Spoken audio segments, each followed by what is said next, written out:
with Falcon football coach Matt Walker. And Matt, the 2013 football season is here, and before we talk about this weekend's game against St. John's, I'd like to talk about the offense, defense, and special teams, what you see during the preseason. Why don't we start with the offense? Well, it's an exciting time. We feel like we got a lot of experience back. We brought back a lot of guys. We fought through a frustrating year last year offensively. We got the injury bug pretty bad, and I think in a 10-game season we started a different offensive line combination 9 different times. We never put the same group out there, and that was hard. But like I said, we bring back a lot of really good experience. I think everybody knows by now that follows us at all that we battled through a year with the freshman quarterback, which is always an interesting journey. Ryan Kuslik did a great job, though. I mean, we went through some normal freshman growing pains with him, but I think everybody that watched us closely saw glimpses and signs of how good he can be and what a great leader he is. And so, I think the whole program is excited to have that guy back and know that, okay, here's our leader. He battled through a freshman year, and now he's ready to lead us for 3 years. But we feel good about all our spots at receiver. We return a lot at receiver. We feel like we got some explosion out there, and we lost Nate Brandt, which was a big part of our offense. But we had some guys that have been laying in the weeds, putting in their time, and working hard to kind of get to be the guy. And now they're finally the guy. They've grown up a little bit and have a couple years to be the man. And guys like Jordan Christensen and Charles Dixon and Jake Ryan, Marcus Manzer. We got a number of guys that I think are ready to contribute and have had a really good preseason. We've made the move to put Robbie Flom at wide receiver. He was one of the best corners I think in the league last year. One of the most explosive kids probably in all Division III football, and we made the decision to move him over.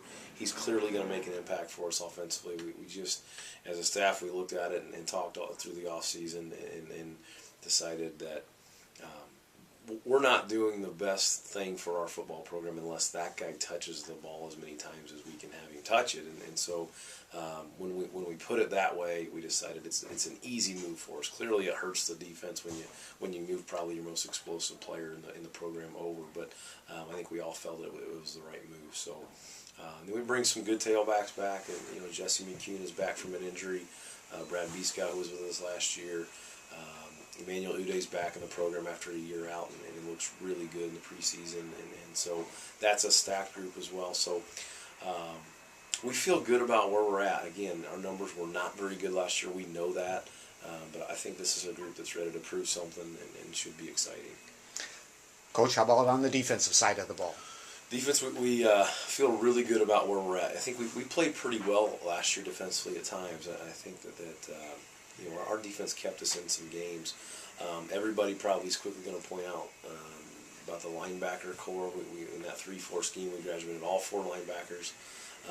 But kind of the same thing as some of the offensive situations. We had some young guys that were putting in their time that I feel really good about stepping up and taking those spots. And guys that I think will be leaders for our fall program right away. Guys like Zach Stewart and Cole Sherrick and Isaac Newman. Those guys are ready to play and have had a great spring and preseason. We feel really good about where we're at there. Up front, we got a nice transfer in Aaron Brandt, brother of Nate Brandt, who we lost to graduation last year as a wide receiver. Really good defensive lineman for us. Alex Hollenstein has been a great leader up there for us as well.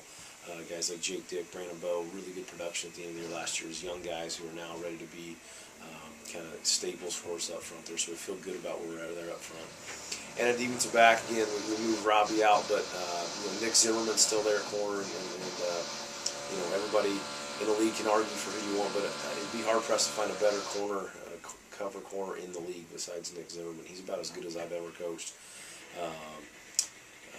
Alex Adams, the league leader in interceptions from last year, is back for us at safety. Andy Lundgren's a kid for us at safety there as well.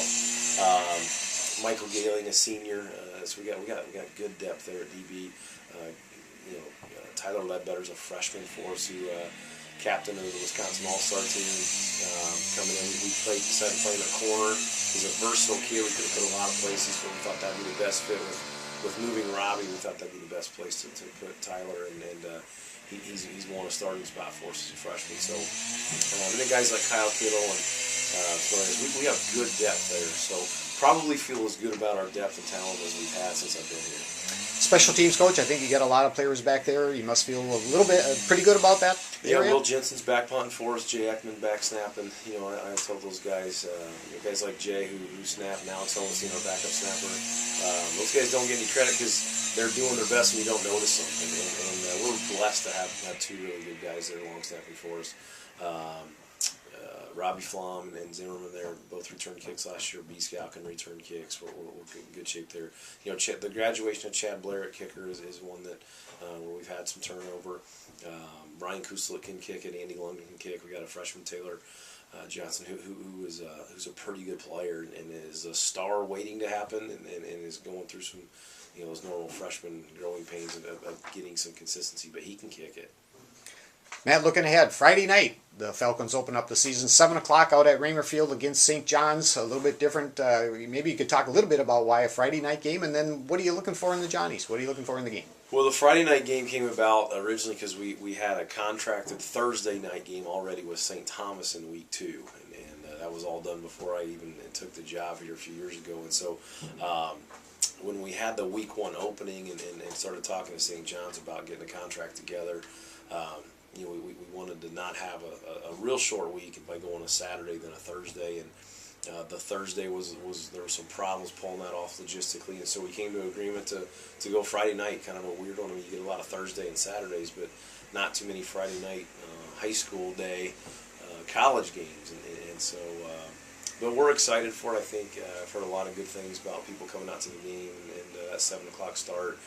The high school here in town is away that night, so there'll be a lot of people here. I think they're going to come out and get their feed of Friday night football now with us. So really looking forward to that. Clearly, it's an exciting time. I mean, St. John's, obviously, anybody that follows Division III football at all knows their history and tradition and the way they travel and their fan support and the atmosphere they create at home and away as a program. So, and I think, I've briefly even mentioned to our guys the historical significance of this game. The first game without Coach Gagliardi, he's there over 60 years as the head coach, and so I mean, this is.